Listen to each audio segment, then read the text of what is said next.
love, I'm back. I know it's been a while. Stick around till the end and you will see why. I'll also throw in a little something special for you. So I mentioned last time that I'm not quite done with the B's in the alphabet of planning. I promised that I will do a demo of the brain-based approach as I use it in action.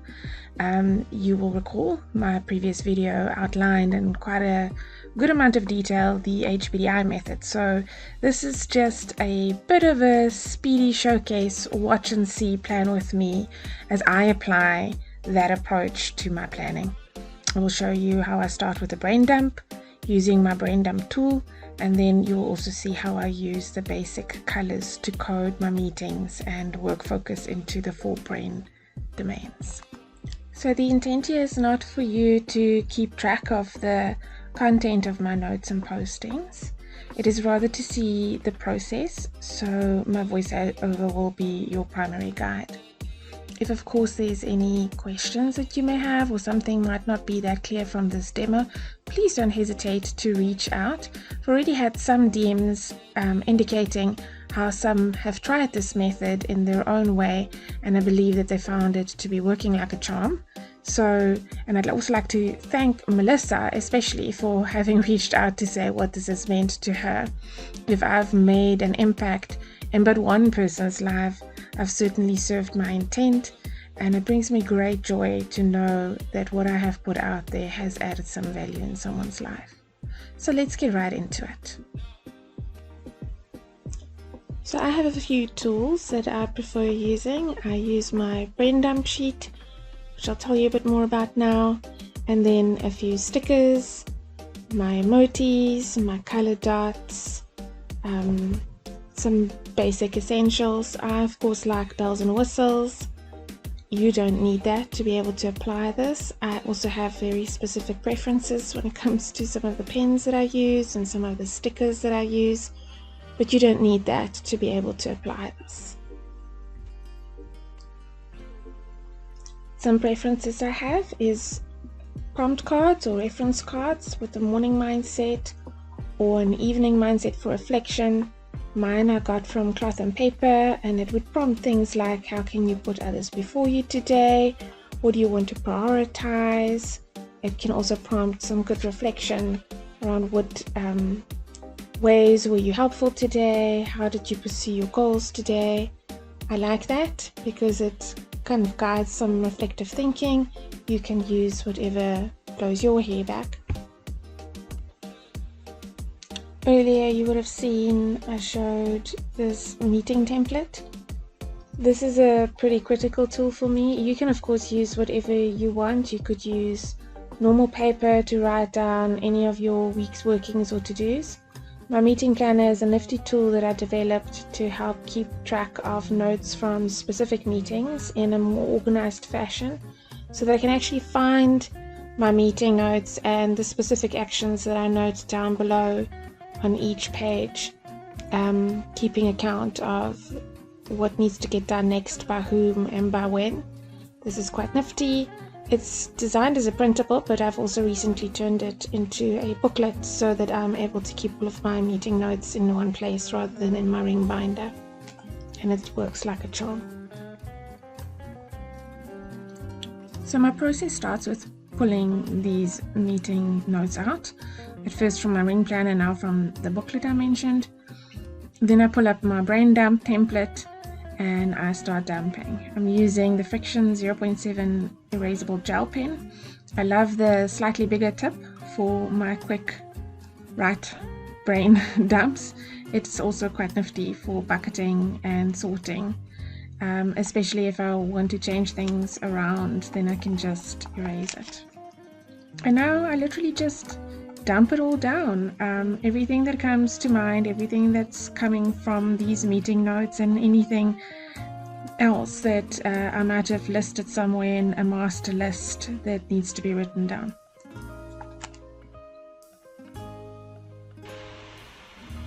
I find this technique particularly useful, especially in circumstances where I might feel a little overwhelmed because of everything that is milling around in my head, that one tends to potentially feel is maybe a bit bigger a mess and what it really is, because you've just not got a logical way that you've organized it in your mind, and there's a lot that my brain can take in, and so therefore I do need a method for me to process all of that.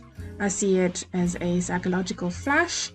It just gets out all of those loose-ended must-dos milling around in my brain, making me feel all kinds of emotions because of how cluttered they might feel, or what it is that I might have a fear I may be missing or forgetting or not getting to. I just jot or bullet it all down, and you will see towards the end of that how I then start categorizing. Once I've written it all down, I will then number all of the items on my little bullet list. And normally at this point I would also go through them and discern which of them really do belong to me and which don't, because we all have that propensity in our service orientation towards others in our lives to take monkeys that don't belong to us. So at this point in time, I then stand back, I look upon the list and the residual effect of all of the items and the themes in it, and I start to create some logical chunks or buckets, if you may. I give these buckets letters to kind of categorize each of them and distinguish them from one another.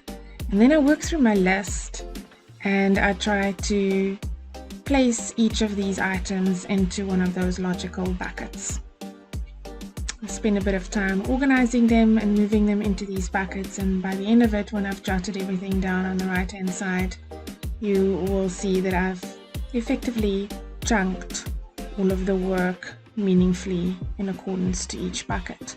So now I've got all of my activities grouped by these buckets, and I can start getting myself into a place where I can shuffle and organize them into the week.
When I'm done shuffling and bucketing, I have designed my template to at the bottom have a space for you to stand back and kind of look onto what it is that the general themes of what you've done has communicated to you about what the nature and the content of your week's work is going to be, or the work that's making up your list. And I then try to write down a very deliberate positive intent, kind of just a little practice to condition my mind into a positive attitude towards what it is that I'm going to approach in my work now. A bit of a self-neuroprogramming, if that's even a thing. And then I start to place down my Hobonichi approach. Really, this is just a simple process of deciding now what goes where. Everybody has a different preferred planning style or layout style. I have found that the Hobonichi works the best for me because I like to be able to see my week at a glance. Also, my meetings for work is in my electronic calendar, and I really don't prefer needing to regurgitate what's in there in here. So I get a bit more deliberate and I integrate here, as some placements of these actions or to-dos or activities, etc., are all informed by the meetings in my calendar already, and then also by the longer term deadlines and longer term plans and a few things of foresight that you need to kind of ready yourself for now already. So where I have more control over some areas of action planning, I place it in such a manner that it can bring out the best possible balance for me based on what my brain preferences are in terms of the kind of work that I feel most in flow with. Of course, this is the place where I use my color coding dot stickers and this nifty tweezer that I got from Cloth and Paper, one of my subscriptions from last year. And I typically jot down into a to-do list on the left all of the things that I need to be focused on for this specific week.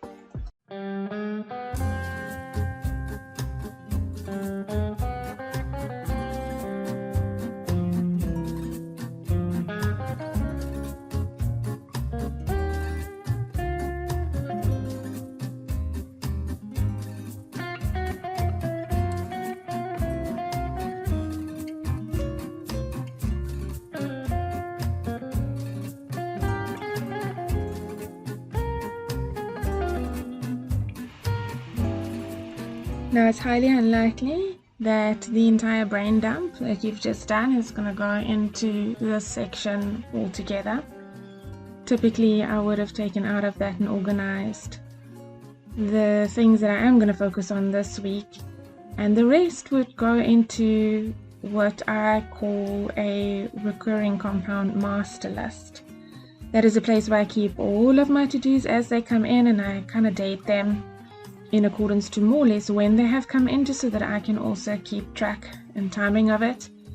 And then that helps you to also not lose any of the important items that you might not have chosen to give focus this week, as you then plan into your next weeks and into the months to come as it becomes relevant. What you also find when you do this sometimes is your prioritization of your focus determines what it is that you are going to give attention to first, and often in the process of doing that, certain things then fall by the wayside and become redundant. So this method helps me to feel in the back of my mind that nothing's gotten lost, because I've kept the things that I know are important that needs to stay on there.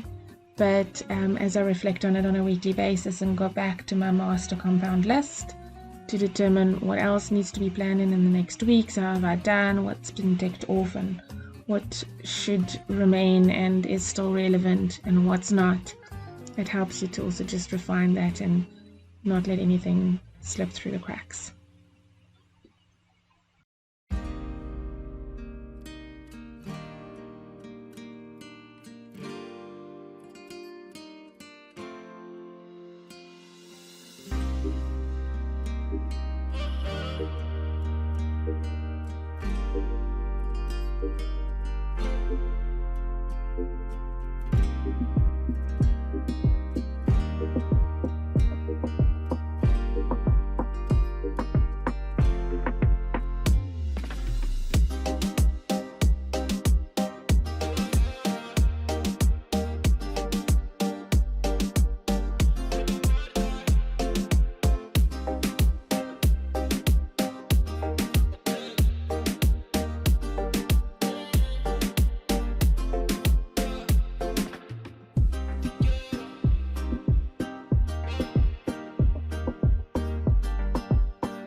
Once my list is written down, I consult my work calendar, and most of my meetings are coded by color in my work calendar.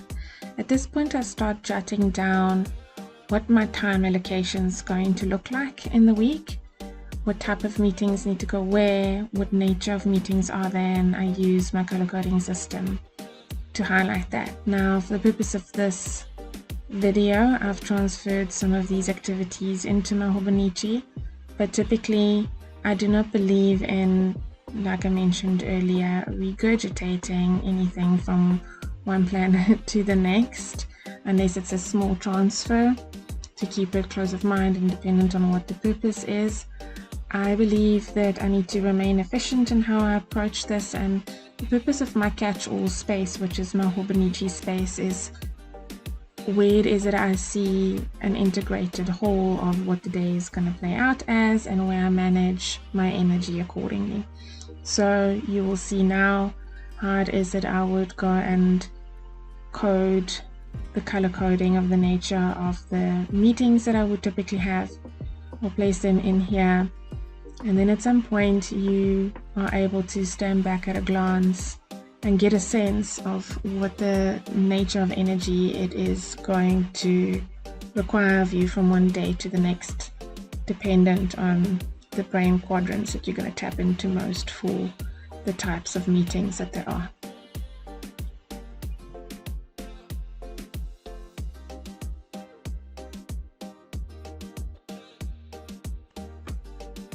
You'll see me using different types of stickers and emojis. Most functional planners don't really rely on stickers at all. Many do, but not necessarily emojis. I use them, well, because I love them and also because I believe in the value that they serve in being able to name it to tame it when it comes to acknowledging and recognizing your moods, your states, and your emotions for what they are, and acting in spite of them or because of them. But more about that in another day's video. I'm using my own sticker sets here. It's a sticker set that I made that holds the respective dots of the color coding of the nature of the meetings in accordance to the HBDI brain dominance or brain preferences, and you'll see me using it to code my meetings or pieces or chunks of work that I'll be doing. And then also my coffee cat sticker set, which has been inspired by my very first exclusive Bujo design that was released this month, but more about that in the end. I designed these dots to be able to code my activities easily. They're not your typical HBDI colors. If you watched my video, my former video, where it refers to blue, green, red, and yellow, I mentioned then also that I know what each quadrant means, and so I give it my own color coding that's more palatable to my preferences and my preferred aesthetic. And I design my sticker sets accordingly so that I can stand back and get a sense of what each day will present with and how it is that I need to manage my energy accordingly.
You can tell that I love pastels, so when you stand back and you have a look at this, you might not be able to pick up because it's somewhat faint, but Standing back and looking on the first day, as already outlined, you'll note that it is a particularly demanding day in terms of the red quadrant on the HBDI, or in this instance pink, which I use to code peopling or any activities that relate to engagement, people, potential emotions that you need to manage. I know that I will therefore be spent on this day, given how much of it is planned based on meetings organized by others or meetings that I needed to place here in order to prepare for some of what's coming in the rest of the week.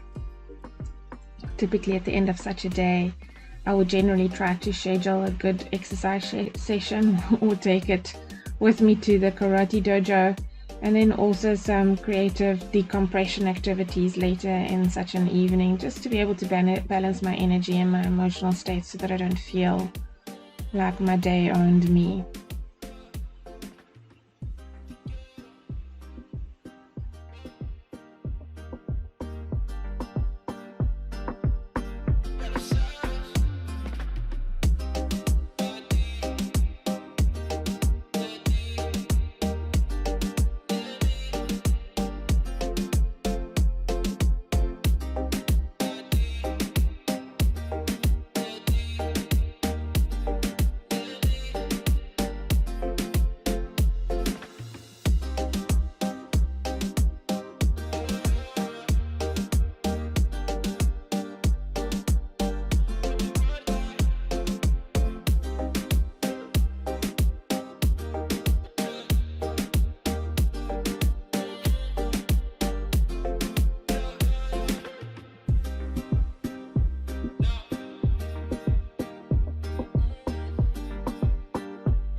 As the plan evolves and gets unpacked into the rest of the week, you'll notice small glimmers of yellow and blue, and these are normally where my energy is better and I feel more in flow with the nature of the work that I'm doing, because my predominant brain preference is the yellow brain preference on the HBDI, which is more to do with creating, strategic planning, applying a little bit of thinking into some foresight activities and working backwards to plot and figure out how one would approach something. So generally when I'm engaged in work like that and my day is mostly filled with that, then I find myself feeling at the end of such a day that I had a good day because I was involved in activities that was predominantly in flow with my brain preferences.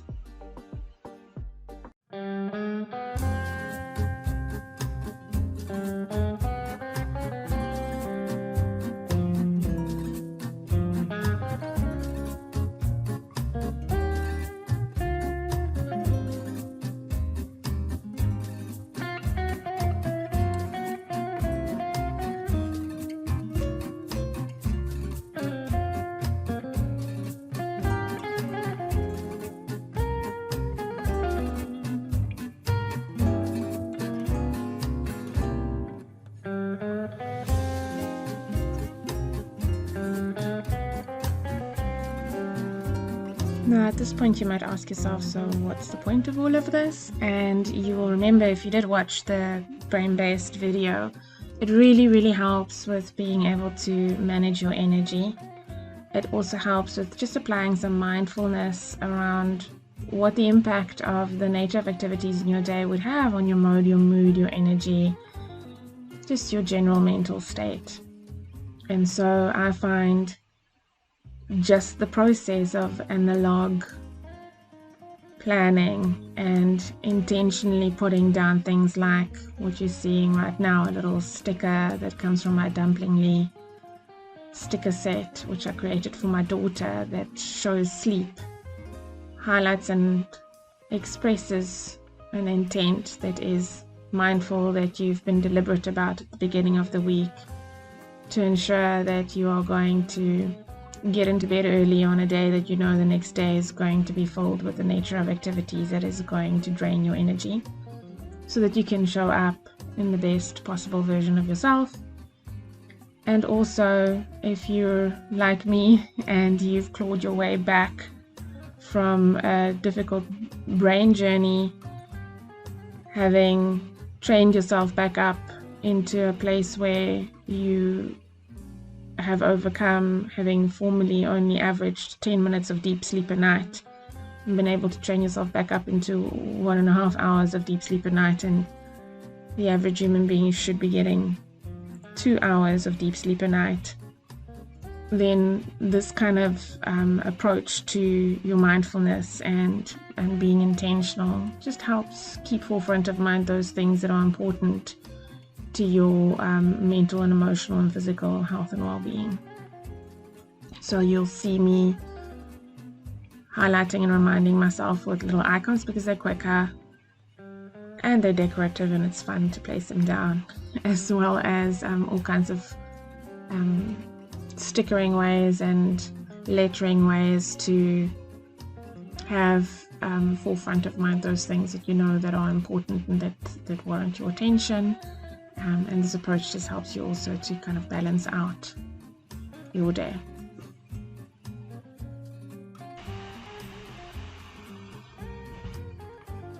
What I can effectively start seeing then with such a color coding approach is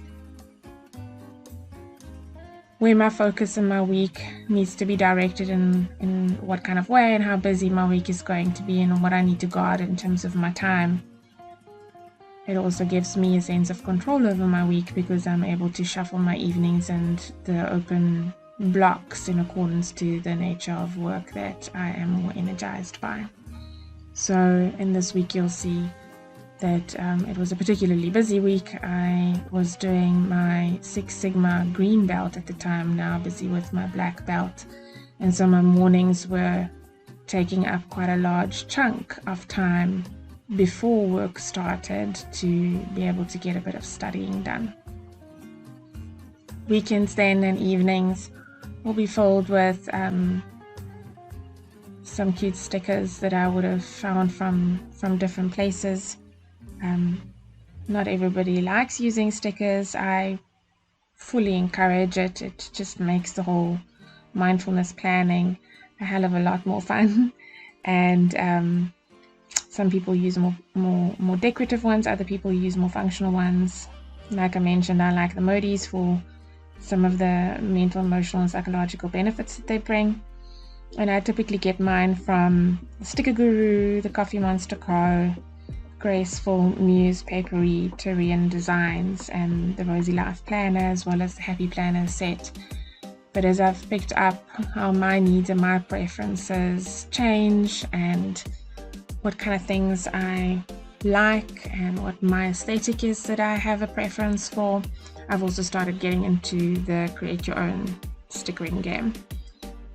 So hence the combination of their stickers with my own set as well, which is a whole nother rabbit hole altogether and brings a lot of joy in the planning process.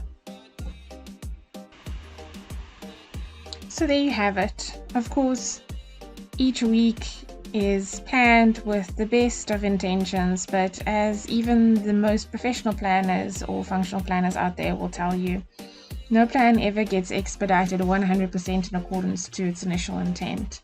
So I tweak along the way, I reflect and refine, and I adapt with agility. I guess the most important thing is to be intentional and to hit most of your intentions, and then to focus yourself on a grounded routine around it so that you can achieve what it is that you have set out to achieve. And I've certainly found that, having been the kind of busy person that I've been in my life, always focused and oriented to be efficient and get the most possible into a day, I've always been effective and efficient in how I've approached it. But now that I'm also applying a much more reflective intention intentional way, and I'm also appealing to the kind of energies and things that brings me joy in my planning regime, and how it is that I focus my day and reflect on it. I find myself being even more productive.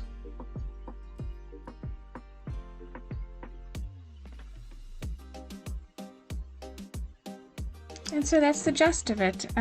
As the rest of the spread pans itself out, let me share in the moment that I promised to share at this stage.